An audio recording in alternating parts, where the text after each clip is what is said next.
Humans have existed for 300,000 years. The job, the alarm clock, the boss, the paycheck is maybe 200 years old. So what were we doing for the other 2,999,800? The answer is going to sound insane. For most of human history, we worked less than you do right now. Not because we were lazy, because we didn't need more. No rent, no bills, no Sunday scaries. So how do we go from that to this?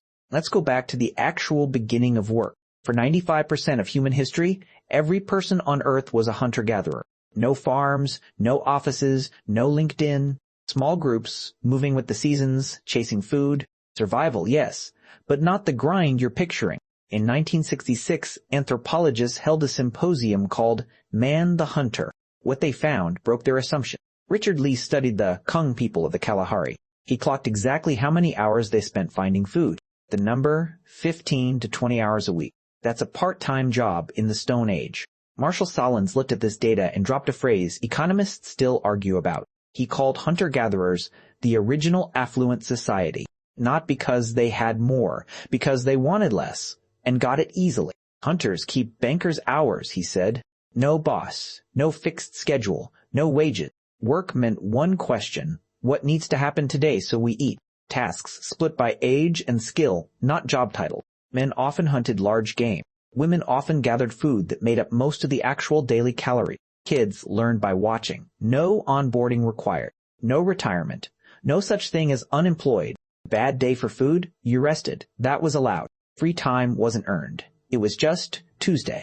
Afternoons were spent on stories, music, doing nothing. Some researchers flat out called it a leisure society. But here's the twist. Not everyone bought it. Critics said Sahlins undercounted cooking, tool-making, childcare. Factor that in, and real hours climbed to 40-45 a week. So which is it? 15 hours or 45? Honestly, we don't know for sure. But even the higher number had no manager, no commute, no performance review. For most of human history, work and life were just the same thing.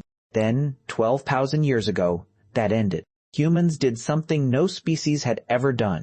They started growing food on purpose. The Neolithic Revolution. And it created something brand new, surplus. For the first time, a community could make more food than it needed today. That one fact rewired human society. If food could be stored, not everyone had to grow it. Some people were now free to do something else. Specialization was born. In early villages, roles split fast. Farmers, potters, builders. In Mesopotamia, the first job titles appear on clay tablets. Scribes, brewers, weavers, priests. In Egypt, entire villages existed just to build the pyramid. And plot twist. Recent digs show those workers weren't slaves. They were paid, fed, rotated in shifts, given medical care. The first employees in history. But don't romanticize. Skeletons from early farming societies show more malnutrition, not less. More disease. More repetitive injury. Some historians call agriculture history's greatest mistake. Anthropologist James C. Scott went further in Against the Grain. He argued farming created something hunter-gatherers never had. A ruling class that could tax stored grain. For the first time, some people worked, and other people took the surplus. Land ownership begins here, which means something new. People who own the land, and people who work it. Inequality in labor starts right here. Farming built cities. Farming built empires. It also built the first hierarchy of work. And that hierarchy was about to get much worse. Fast forward to medieval Europe. Guild trades organized into powerful groups called guilds. Blacksmiths, carpenters, bakers. Guilds controlled who could work and how. You didn't apply for a job. You became an apprentice. Years of unpaid labor under a master just to learn the craft. Good enough? You became a journeyman. Great enough? After years more? You became a master. No resume, no interview. Your craft was your identity for life. But most people weren't in a guild at all. Most were peasants, tied to land they didn't own. Their labor wasn't chosen. It was inherited. Born to a farmer? You'd die a farmer. There were no work hours as we know them. People worked by daylight, by season, by harvest. No punch clocks, no paychecks on a set day. This world lasted for centuries. Then it was destroyed almost overnight. Not by war, not by plague, by machine. Late 1400s Britain. Something unprecedented begins. The Industrial Revolution. Steam power, mechanized looms, factories that never sleep. Millions left farms and villages for cities. They weren't working land they owned anymore. They were selling something no one had ever sold before. Their time.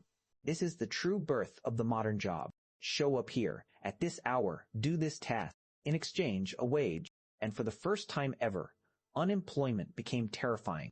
No factory need for you meant no food, no land to fall back on, no community to catch you, just a wage, or nothing.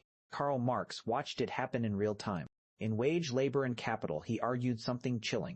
Workers weren't just working anymore. They were selling their labor like a product. Clocks took over daily life like never before. Factory bells, shift whistles, punch card. Time stopped being measured by the sun. It started being measured in hours you owed someone else. Child labor exploded. Conditions were brutal. 14 16-hour days were normal. It took decades of strikes and organizing to change that. Eventually, minimum ages, safety laws, the 8-hour day. The weekend is barely 100 years old. Fixed hours, wages, a boss, a commute, all of it built in the last 200 years. Out of 300,000 years of human existence. That's over 99% of our time on Earth without a single job. What we call normal is actually the exception, not the rule. So next time work feels exhausting, unnatural, endless, it might be because evolutionarily it kind of is. Our brains were shaped by 300,000 years of a completely different rhythm. Before jobs, humans gathered food together, told stories around fire, rested when there was nothing urgent, worked when the day demanded it, stopped when it didn't. No separation between work and life, just life. Farming brought surplus and inequality. Guilds brought skill and rigid hierarchy. The Industrial Revolution brought the job, wages, clocks, and long hours. Every shift promised progress. Every shift took something away too. And today, a lot of us are questioning that trade again. Remote work, 4-day weeks, quiet quitting. Maybe it's not laziness. Maybe, somewhere deep down, we remember a different rhythm. One where work fit around life, not the other way around. If this changed how you see your Monday morning, subscribe for more true stories history forgot to teach us. Because knowing where work came from might be the first step to fixing it.